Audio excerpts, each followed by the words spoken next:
Okay, guys, we are back with chapter 4 of the Anytime Soon series. In chapter 3, Carl was introduced to us. He's the guy who works on campus with Anaya. According to her, he's pretty cute. She has this developing relationship that's happening, or friendship that's happening with the professor. She's enjoying her job, so we'll get started with chapter 4 and see what happens. All right. I don't know why Merle could never make it anywhere on time, Mom fussed. I was peeling sweet potatoes and she was making cornbread dressing. Merle had changed her name years ago, but Mom always called her Merle anyway. I should have just asked her to bring plates and napkins again, Mom continued. For as long as I can remember, Aunt Marie's contributions to the family dinners had been chips, soft drinks, or utensils. I know that one. I know that assignment. Now, it wasn't me because I can cook, but I know people who have been assigned. I'm just saying it wasn't me. This was going to be the first time she actually prepared a dish. Nye, Mom fussed, get your Aunt Merle on the phone. By the time she gets here, cabbage will be out of season. I didn't know cabbage had a season, I said, smiling at her. Well, that shows how much you know, she said. Call her cell phone. Mom was clearly irritated by now. Tell her to get here so we can eat. Riley will be here soon. Mom meant her younger brother who was coming with a date. Before I could call Aunt Marie, she walked into the kitchen. Well, there you are, Mom exclaimed. Oh, hush, Anita, Aunt Marie said. Hi, Anaya, sweetheart, she said in her usual formal tone. Hi, Aunt Marie, I said, looking at the covered dish. Smells good. Well, thank you, dear, she responded as her two teens, Amber and Adam, followed behind her. Hey, Amber, I said. Amber gave me a quick hug before heading into the living room where Roscoe was at his post in front of the TV set. What's up, Adam? I said to him. I'm just hanging tonight. What's up with you? He gave me a fist bump and a huge grin. In his baggy jeans, oversized t-shirt, and sweatband, he looked much older than his 14 years. What's hanging, Adam? Aunt Marie said in a dour tone. What's hanging, Adam, said Aunt Marie in a dour tone, are those huge pants. Will you please pull them up and go get the chocolate cakes out of the car? What took you so long, Merle? Mom barked. That's why I don't ask you to bring anything, because you're always late. You're going to be late to your own funeral. I'm doing fine, Anita. And yourself? Aunt Marie asked. Aunt Marie gave Mom a quick peck on the cheek before Mom had time to move away. When Aunt Marie saw Aunt Deb was already at the party, she shrieked and gave her a big hug. Aunt Deb, it's so good to see you. How was Palm Springs? There are some great opportunities for financial growth out there, sweetheart, Aunt Deb said, giving Marie a big hug. Really? Aunt Marie asked. Oh, yes. I'm going to start investing in commercial real estate. Commercial real estate? Definitely, Aunt Deb said, especially because financial independence is in my chart this year. I'm going to invest wisely and the Creator will provide. You sure believe in them stars, Aunt Deb, don't you? Mom said over the mixer while preparing her sweet potato pies. I sure do, Aunt Deb said. The stars have never failed me, Anita. Aunt Deb, the family matriarch, was Mom's favorite. She didn't have any children of her own, and she'd always lived out of a suitcase with an astrology book in one hand and a candle or incense in the other. When we were kids, I used to joke to Ava that Aunt Deb was a witch. She always wore flowing dark dresses, and her wiry hair scared us. But she was a sweet lady, and although she and Mom were very different, they got along beautifully, which was rare because my mom hardly got along well with anyone. I told you 6:30, Merle, Mom continued to argue. We're going to eat at 6:30. Didn't I say that? 6:30. And here you come pulling up at 7:45. What's that perfume you're wearing? You like? Aunt Marie said with a big grin. It's okay, Mom said. What is it? I'll take the name of this perfume with me to my grave, Aunt Marie teased. Yeah, we'll take it then, Mom said. And take that dress you're wearing too. Where's Alan? Mom asked, referring to Aunt Marie's husband. He's running an errand. He'll be here shortly. And this dress is a Stella McCartney. Thank you very much.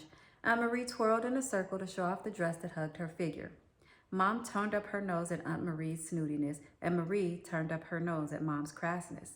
Their personalities couldn't have been more different. The similarities came in their physical appearance only. They both had wide hips, big butts. Mom was thicker and curvier by 4 sizes, but because Marie worked out religiously. But although one was thinner, their shapes were basically the same. They also had the same big brown eyes, brown hair, and originally the same nose. Aunt Deb chuckled at the two of them going at each other. I was used to it, so it wasn't funny to me. Hey, Auntie Anita, Adam said as he walked back into the kitchen and gave Mom a big hug. Mom hugged him back and gave him a big kiss on the cheek. Hey, boy, where you been? She asked, rubbing his head.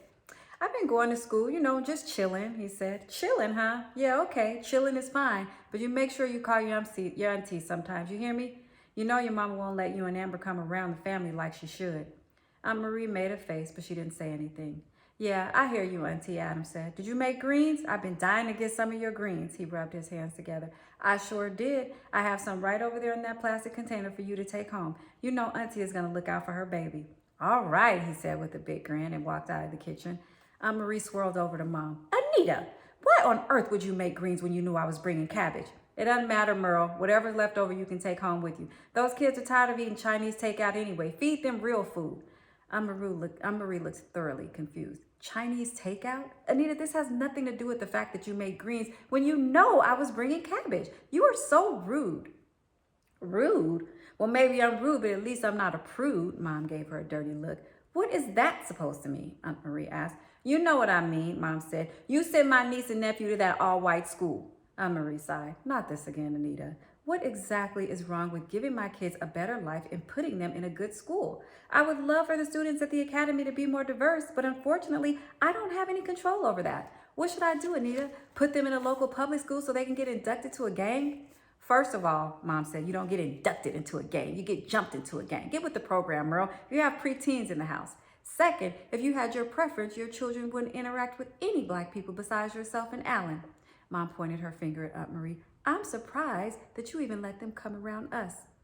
And I'm surprised, Aunt Marie countered, that Roscoe has been hanging in there with you for so long. You are so closed-minded and old school, Anita. We were raised in a different generation. Get over it already. You're intimidated by people who are intellectually superior to you. It's pretty sad, Anita.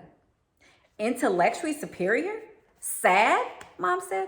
Just because you picked up that European diction from God knows where doesn't make you better than me, Merle. I graduated from college just like you, and I went back to graduate school, which you still haven't done. She tossed the spoon into the sink with a clunk. I don't know where along the way you felt like our upbringing was beneath you and you were above us.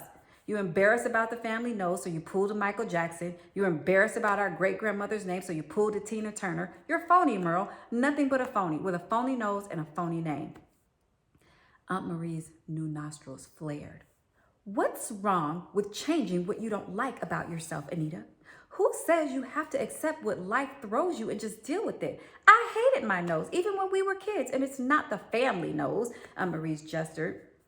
It was twice the size of anybody else's. You know that because you teased me mercilessly about it. And Merle, Anita, Merle, give me a break. I'm not walking around with that name. I've asked you 1,000 times to stop calling me that. I've changed my name over 20 years ago. Whatever, Merle. I don't have time for this. Yeah, let it go, Aunt Deb chimed in. I'm over it already, Aunt Marie said. Uncle Alan walked into the kitchen with a case of beer. Hey, girl, he said to Mom, you got it smelling good up in here. His voice boomed. Uncle Alan had the deepest bass voice I've ever heard. It was like James Earl Jones and Barry White mixed together. Hey, boy, Mom said, giving him a big hug. I wouldn't have it smelling any other way up in here. You make any of them greens to go? Uncle Alan asked, rubbing his hands together exactly as his son had done. He always tried to get as many leftovers as he could when he came over. Aunt Marie did a lot of things, but cooking was not one of them. You know it, Mom said, and they both laughed. Aunt Deb got up and gave Alan a long hug. You sure are looking good, girl, he said to her. Thank you, Alan. You're looking good, too. No wonder Marie's keeping herself together. She's got to. She winked at Uncle Alan, and we all laughed. So how was Palm Springs, Deb? Uncle Alan asked. You were just down there in business, weren't you? Alan, Mom interjected. Take this macaroni salad and put it on the table for me, will you? I guess she didn't want to hear any more financial freedom speeches from Aunt Deb. Sure, I'll take it, Alan said. I got to check out the game with Roscoe while I'm at it. Hey, Anaya, Adam said, peeking his head into the kitchen door. Can I hang out in your room? Adam, Aunt Marie said, don't eat any more of those cookies. We're going to be eating dinner soon. He nodded. I don't care, I said. Just don't make a mess in my room. Whenever he came over, Adam liked to go to my room, look at pictures from Terry Beats parties, and use my computer. There had been 2 parties since the last time he came over, so I had new photos for him. He flashed me a peace sign and walked out of the kitchen. I heard Roscoe and Uncle Alan in the living room, laughing and talking. The 2 of them had no issues with each other. They were debating which sports blacks were going to dominate next. Uncle Alan said hockey, and Roscoe said swimming. Uncle Alan chuckled. Black folks worry too much about their hair and ashy skin to be swimming all the time. Maybe so, Roscoe said, but we'd rather be a little ashy and throw a hot oil treatment in our hair than be skating on that damn ice. You know we don't like to be cold, man. Ava walked into the kitchen. She walked over and gave Mom and Marie a kiss. Hi, Mom. Hello, Aunt Marie. It's been a long time since I've seen you. Well, hello, Ava, Aunt Marie said. How have you been? You sure are growing up. Aunt Marie still greeted Ava as if she was 12 years old. I'm good, Aunt Marie. The toils of life will not defeat me, Ava replied. I rolled my eyes. Mom, you need help with anything? Ava asked. No, thank you, baby. Anaya's been helping me out. How was Bible study? It was enlightening. When will dinner be ready? Are you making greens? Aunt Marie frowned. Your mom claimed the dinner was ready over an hour ago, she said, and everybody was just waiting for me. But funny thing is, I'm standing right here and she's still putting cheese on the macaroni. The macaroni and cheese is done, Mom announced. I'm just adding Velveeta for extra flavor. It'll take 3 minutes. But you don't know much about extra flavor, do you, Merle? All that bland food you cook. Do you still season your meals with only salt and pepper? Everybody laughed except Ava, who didn't think it was funny. She was wearing nothing noticeable, a long black skirt, black turtleneck, and black and white pumas. No makeup or earrings, and her hair was piled on top of her head in a tight ponytail. How dare I say that my sister still looked beautiful? How have you been, Ava? Aunt Deb asked. Aunt Deb was still sitting at the small table near the door, so Ava hadn't seen her yet, or at least Ava acted as if she hadn't seen Aunt Deb. Ava turned to Deb with a pause that was just a few seconds too long. She's so rude. I'm good, Aunt Deb, she responded. It was no secret that Ava disapproved of Aunt Deb's belief in astrology. She called it sacrilege. Let me know when the food's ready, Mom, Ava said. Oh, hi, Nye, she said my way, pretending she had just noticed that I was in the room. She left without waiting for my response. Ava had some bizarre things going on since joining her new church. To begin with, she was always protesting something. It was strange to me. Ava and I weren't close, but we were cordial, and I figured that was as good as it was ever going to be. Whenever I talked to her for more than 5 minutes, I had to fight the urge to pin her down and pluck her eyebrows. I loved her, but sometimes I wish she were a little more normal. She was a great student. She never got any trouble. There was no doubt that she was a head case. Naya's a little judgy, you think, of our sister, but let's keep reading. You just don't know. Sometimes it was hard to believe that we were related. Yep, she's judgy. I liked clothes, music, shopping, and hanging out with my friends. Ava never shopped. She only wore black, and she went to prayer meetings for fun. I accepted her, though. We were definitely different, and sometimes I wish we were closer and had been able to work together through losing our brother, Andrew. I'm going to just pause here.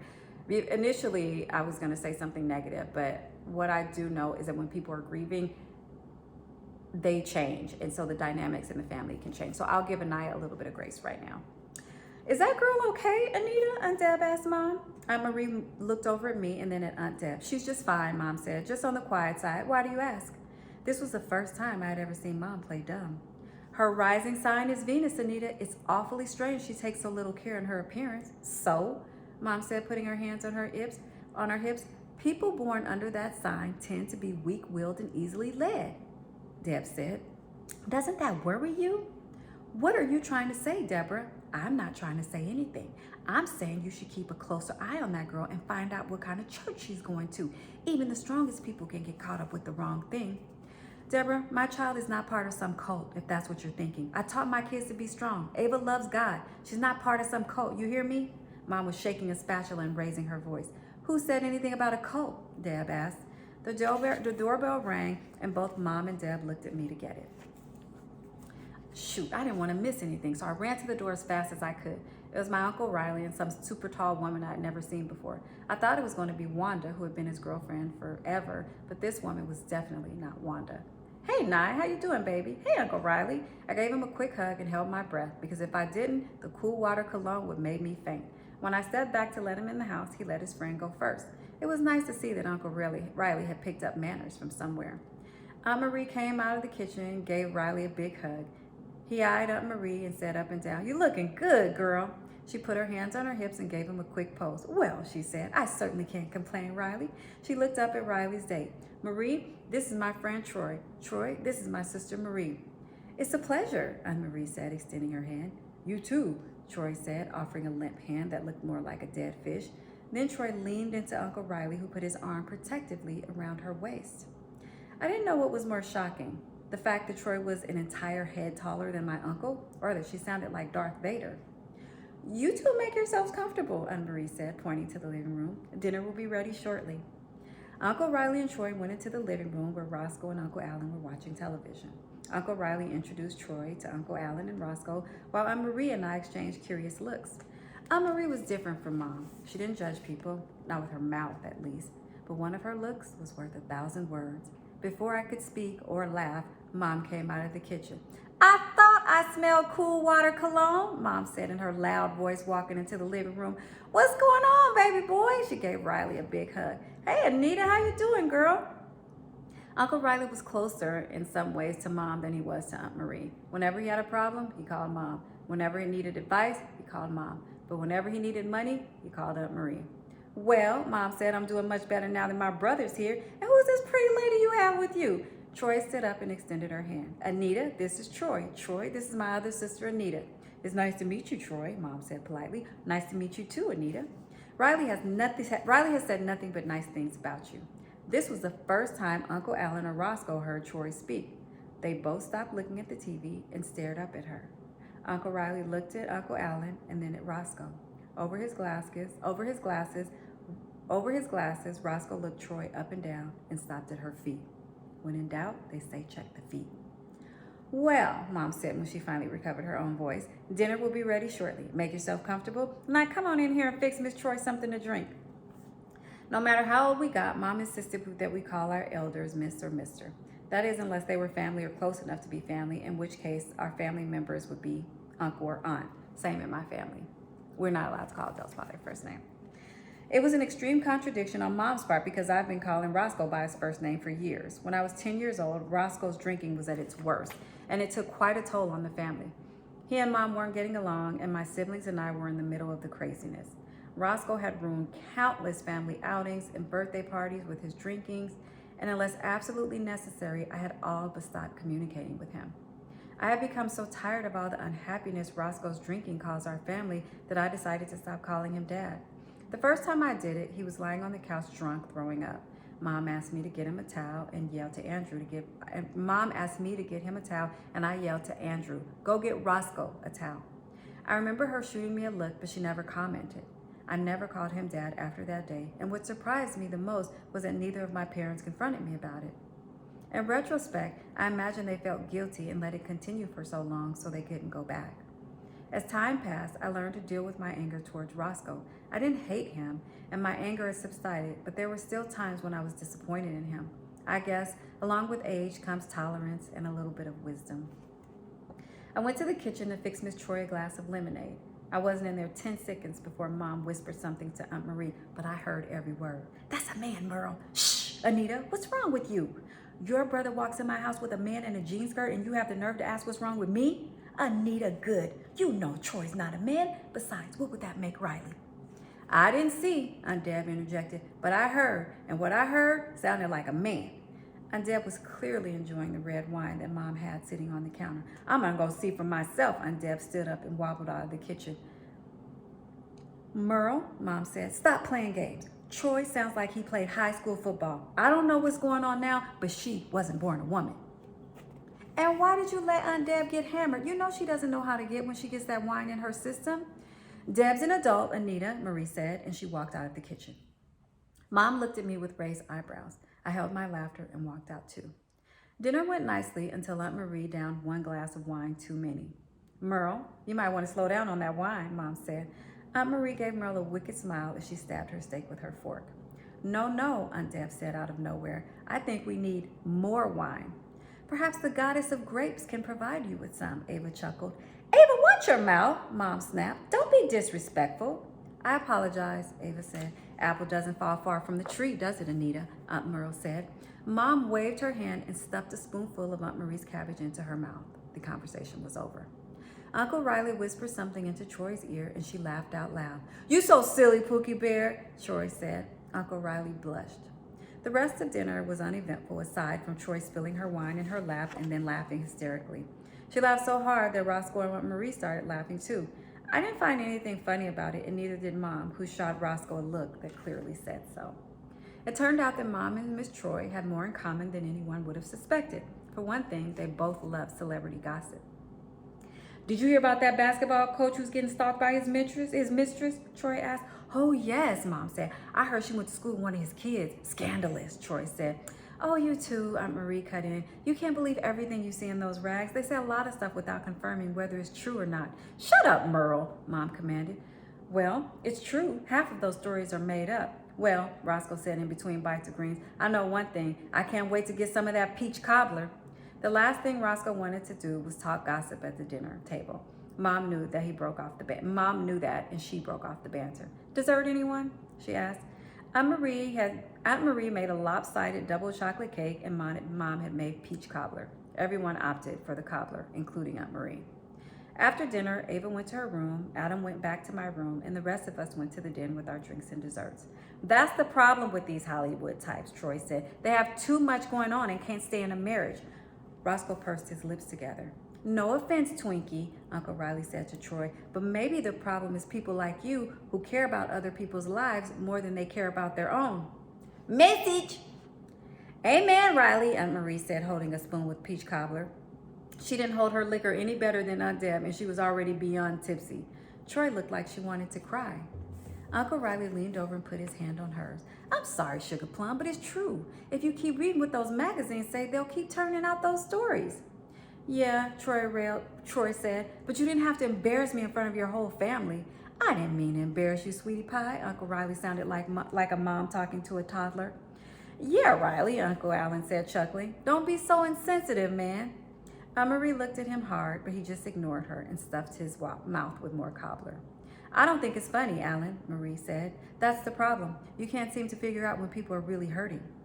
Yeah, and you can't seem to figure out when to shut your mouth. I wasn't even talking to you, Marie. Besides, I did tell him she was hurting. Not Uncle Alan and Aunt Marie getting into it. Hold on, Mom said. Everybody calm down. We were just having a harmless conversation. Miss Troy, Riley didn't mean to hurt your feelings. Just everybody calm on down now. I'm sorry, Troy said, sniffling. It's that time of the month and I get a little emotional. When he said that, Uncle Alan choked. When he heard that, Uncle Alan choked on his cobbler. That's quite enough from you, Alan, Aunt Marie said. And that's quite enough from you, Merle, Mom said. Hush, girl. Things calmed down a little, and between the gossip grunts from Roscoe and Troy's voice sounding like gravel, I had enough and went up to my room. Adam was looking through my pictures. How are Aunt Marie and Uncle Alan getting along? I asked. That was probably a dangerous question, but I asked anyway. Adam just shrugged his shoulders. Everybody in the family knew that Aunt Marie and Uncle Alan fought like the Bloods and the Crips. It wasn't just your regular get in a fight and make up the next day kind of thing either. Aunt Marie and Uncle Alan had fights that lasted for days. Do they still fight? I asked. Not like before, he said. They hate each other, though. I just looked at him. For a brief second, he looked angry. I didn't know what to say, but I wouldn't have been able to say anything anyway, because at that moment, Aunt Marie came into my room. She was flushed and smiling, which means she had more wine. When she walked in, she picked up some of the pictures that Adam had been looking at. She flashed one of the pictures of my friend Sophia in front of my face. You know J-Lo? She asked, slurring her speech and wobbling a bit. Mom, that's Sophie's. Anaya's friend, Adam said. Who? She said, blinking. Sophie, Mom. Adam was impatient. Do you remember my friend Sophie, Aunt Marie? I asked. Oh, Carmen and Terry's daughter. Wow, she turned out to be beautiful. Who would have thought? She put the picture down and walked out of the room, never stating why she came in. Adam and I had already figured that out. Time to go, he said to me. He gave me a fist bump before heading downstairs. My cell rang. When I looked at the number, I knew it was Carl. I hadn't called him, but we had exchanged text messages earlier that day. Hello? I said, pretending not to know who it was. Hello, Anaya Good. I smiled. How'd you get my number? I asked playfully. I found it on the bathroom wall. It said, call for a good conversation and a pretty smile. We talked for 2 hours. I can't remember the last time I talked to somebody on the phone for 2 hours straight. He was interesting and he liked to talk. We covered every topic from kissing to tithing. Why do you think you should give your money to a church, he asked, when you don't know what they're going to do with it? Because that's what the Bible says for us to do. It doesn't matter what the church officials do with the money once you give it. What matters is your heart. He didn't agree. He had issues with religion, he said, bigger issues than I had. Finally, we ended the conversation with him inviting me to dinner. I told him I would think about it, and we got off the phone. When I went back downstairs, everyone had gone. Roscoe was sleeping upstairs. Mom was still in the kitchen. I started putting the dishes away. Mom had always given us chores when we were kids. She kept a list on the refrigerator so there wouldn't be any question about who was supposed to do what. She never let the list get outdated. Now, cleaning up and helping was like second nature to me. Okay, I'm gonna pause right there. Train up a child the way they should go and they will not flee from it. You hear what I'm saying? She had a list for her kids all these years growing up, and now, you hear what the girl said? Now cleaning up was like second nature to her. Hey, Mom said, you don't have to help me, honey. I got this. But I just wanted to be in the kitchen with her and listen to her ramble about the night. She was so funny after a few drinks, especially when her sister and brother were around. She already had everything put away just as I knew she would. The leftovers were neatly packed in containers and she was bleaching the sink. Did you enjoy dinner? She asked me, wobbling a little to her left. I smiled. You need help, Ma? No, I said I got it, she laughed. I need to be able to clean my kitchen whether I've been drinking or not. I put the leftover containers in the fridge and cut a small piece of sweet potato pie for myself. I know you aren't eating pie this late at night, Mom said. What about the carbs? What about the fat content you're always worrying about? What about you turning into a balloon? She laughed at her own joke. Don't make fun of me, Mom. Anaya, you could gain 20 pounds and still be underweight, girl. You need to stop worrying so much about fat content and concentrate on nutritional value and exercise. You're in good shape, Naya. Don't stress yourself out by counting calories and depriving yourself of my good cooking, because it ain't necessary. Besides, you're too skinny. Her smile made me love her a lot at that moment. She was so lighthearted and free. She really loved entertaining and feeding everybody. It made her happy. She picked up a bottle of water and drank long and hard. So what did you think about Uncle Riley's girlfriend, Mom? She laughed so hard that she almost choked on her water. Girl, you're crazy. I don't want to talk about Riley's girlfriend. That boy's sick in his head for bringing her here. What do you think of that voice? I said I don't want to talk about her, but Alan does good, didn't he? Lost some weight, huh? Yeah, Adam thinks he and Aunt Marie hate each other. That's not true. Did you tell him that's not true? I didn't tell him anything. I don't know how they feel about each other, Mom. Well, don't get in those kinds of conversations with kids if you can't handle it. You need to reassure him that his parents don't hate each other and that they love him and his sister a lot. Ugh, she was turning from fun mom to real mom. What are you two still doing in the kitchen? It was Ava coming to mix one of her protein shakes. Why do I get chewed out for my eating habits and Ava doesn't? I thought to myself. What kind is that, Ava? Mom asked, blinking her eyes the way she did a couple of hours before. Wheat germ and honey, Mom. That doesn't sound so tasty, sweetheart. You want some pie? No, thank you. As she poured the gunk into a blender, I was sure I was going to puke up my pie any second. She finally sat down with her mud concoction. How are things going, Ava? Mom asked. I was quiet. Sometimes I felt like Ava was a stranger. Things are good, Mom. We have a new minister at the church, and he wants to start an outreach effort, so we're working on getting that off the ground. Okay, that sounds productive, Mom said. Will you guys be doing door-to-door ministering to people? No, not that kind of effort, Mom. We're reaching out to employees of capitalist companies that support and practice research efforts that are contrary to human morality. Okay. Mom's left eyebrow rose, which made me glad. Ava was over the top, and somebody needed to say something to her. Ask her about the minister, Mom, I thought to myself. Ask her about the church. Does she have to give blood samples to be a member? Do they wear all black Nikes? I thought to myself. Ava, Mom asked, will you be going to these people's workplaces? We sure will, Ava said in an almost sinister way. Isn't that a bit radical? Mom asked. We have to be radical, Mom, to awaken the sleeping spirits of those people who work for those awful corporations. Most of them have no idea what's going on or what kind of company they work for. I was about to say something, but Mom put her hand on mine, so I closed my mouth. Ava, you're supposed to be going to church to spread God's word, aren't you? Why would you go to a business and talk to people about a company they work for? That has nothing to do with saving souls or leading people to God. It has everything to do with leading people to God, Mom. By exposing the cruel intentions and practices of those demon corporations, we're opening the eyes of their employees to see what kind of evil they work for. Mom put her hand up. Ava, you're not allowed to go to anybody's job and inform them about anything their employers are doing. If your church wants to do community outreach in the traditional way, that's fine. I've allowed you the freedom to express yourself and you can protest anything under the sun, but I don't see you spreading the word of God or even practicing the forgiveness and tolerance the Bible advocates. You are forbidden from participating in this outreach effort. You hear me, girl? I will participate in this effort, Mother. I'm sorry if you don't agree. What did you say? I said I am participating. Mom said you can't, I said. Are you being disobedient? Doesn't the Bible speak about disobeying your parents? I said. Anaya, Your nefarious attempt to make me a villain with your dogmatic views of my Christian conduct is nothing but a trick of the enemy, and I recognize it. Good night, Ava stormed out of the kitchen. Did she call me a dog? I looked around to make sure she wouldn't hit I looked around to make sure she wouldn't hit her hand on anything when Mom slapped the crap out of her. But my effort was in vain, because the longer I sat there, the more I realized there wasn't going to be any slapping going on. Mom was changing. Ava kissed Mom on the cheek, and she was gone. Good night, Mom, I said, leaving the room shortly after Ava. She's letting my sister turn into a fanatic. Okay, y'all. So, whoa, that took a turn. I knew Ava was a little sloppy, and I knew that she kept to herself a little bit. But what do you guys think about this outreach with the church and going to these corporations?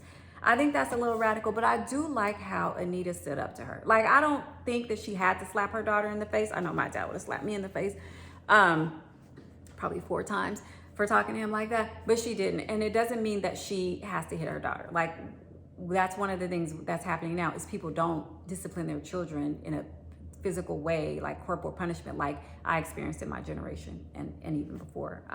So she didn't have to hit her, but she did let her know, like, you're not about to do this, because I don't see how this fits into what you're doing. So I would love to know what you guys think about this.